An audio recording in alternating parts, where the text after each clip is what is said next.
Joining us now is North Dakota Governor and former 2024 candidate Doug Burgum, who has now endorsed Donald Trump. Good morning to you, Governor. Thanks for joining us this morning.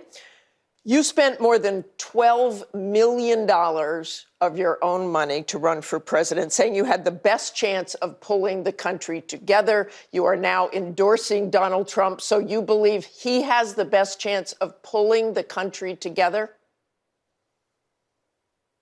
Well, Martha, I'm endorsing Donald Trump because I've had an opportunity to serve as governor under President Trump and under President Biden. President Trump and I were both elected on the same day back in November of 2016. I had endorsed him then. I endorsed him in 2020. And as we know, during the time that President Trump was in office, I mean, we had peace and prosperity in America.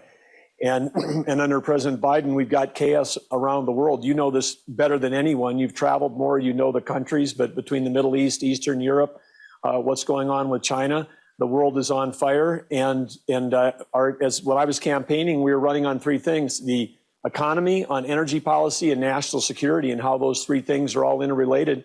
And Joe Biden is taking us in the wrong direction on all of those, 180 degrees in the wrong direction.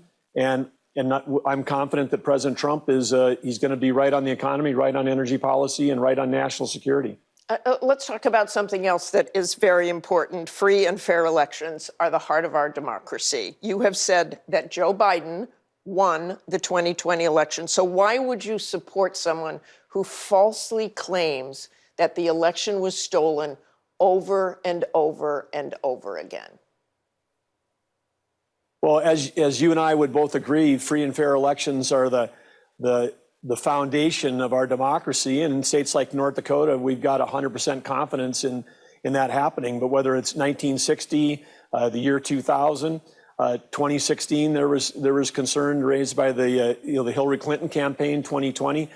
This is something as a country that we've got to work hard to fix. But Governor, you have said the election wasn't stolen, and you're supporting someone who says it was. Well, I know that we've got, certainly we've got irregularities. When we went through COVID and we had these mail-out ballots, that creates all kinds of opportunities for mischief. When you're mailing out more ballots to us in a state than there are registered voters. Do you think the election was stolen now, sir? That's a problem. Sorry, do you think the election was stolen now? Now, when you look back? But I'm just saying no, I'm not saying that. I'm saying that I think that we have to, going forward, when we look forward, we have to make sure that Americans have confidence in these elections, because we know that when we know that the social media companies and the media companies have admitted that they suppressed stories leading into the November 2020 election, that they've admitted to all that. And so Americans lack confidence in this, and that's why we've got to make sure going forward that we have confidence. Democracy doesn't exist unless people can trust the outcome of an election. And I want to talk about New Hampshire. It's just days away. Donald Trump has taken to referring to his opponent, Nikki Haley, by her given name, a mangled version of that, Nimrata, the kind of thing he did with Barack Obama, using his middle name, Hussein. He's also reposted false conspiracy theories saying she is not eligible to run for president because her Indian immigrant parents were not yet American citizens. She was born in South Carolina. Why do you think he is doing this? Well, all I know is that I believe this election, the primary election, is going to be over after Tuesday. President Trump is leading in all 50 states.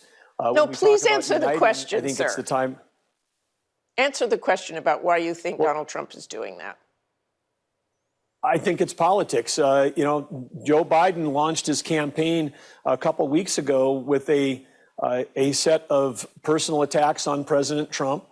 He talked about President Trump. He talked about the lawfare that they're mobilizing to try to slow him down as a candidacy. He didn't talk about inflation. He didn't talk about violent crime in our cities. He didn't talk about the open border, where we've had a massive invasion, and now we've had more fentanyl deaths than 4 Vietnams in our country under Joe Biden the last 3 years. No, he talked about attacking his opponent. That's politics around the world, and it's politics in America. So do you think that's the kind of politics that Donald Trump is using, going after Nikki Haley's heritage, that will bring a country together?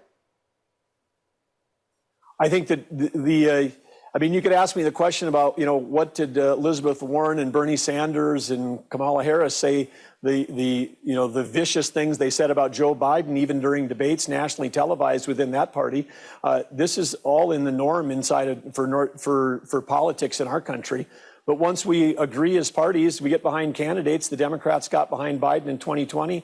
I'm confident Republicans are going to get behind President Trump because they're concerned about the direction that the world is going and the direction the United States is going. I just wanted to say something quickly here. The campaign has made a huge issue of 81-year-old President Biden's age and mental acuity. But take a listen here to this clip of Donald Trump, the 77-year-old, when he confuses Nikki Haley and Nancy Pelosi. They never report the crowd on January 6th. Nikki Haley, did you know they destroyed all of the information, all of the evidence, everything? Deleted and destroyed all of it, because of lots of things. Like Nikki Haley is in charge of security. We offered her 10,000 people. Your reaction to that? Well, I've been on the campaign trail, and I know when you're going around the clock, it's possible to make I don't say use words that don't fit in sentences, but I would say, having been with the president last week in Iowa and in New Hampshire and watching him go for 20 hours a day, I know that he's got the strength, he's got the experience to lead. And I think that if we're going to have, the gaff tape, run that this morning on Joe Biden, there wouldn't be enough time on this show. So I think it's again, this is the choice that America is going to have. And right now, focusing on the policies on the economy, energy, national security, the world was safer and more prosperous under President Trump. And right now, the appeasement of Joe Biden, I mean, this looks like Neville Chamberlain time. Where the appeasement with Iran, funding Iran, the terrorism that's being funded by the Biden administration is putting Americans at risk around the world. And it's whether it's started with the failed withdrawal from Afghanistan, which you're familiar with, or our failed sanctions against Russia. We've turned Russia into China's discount gas station.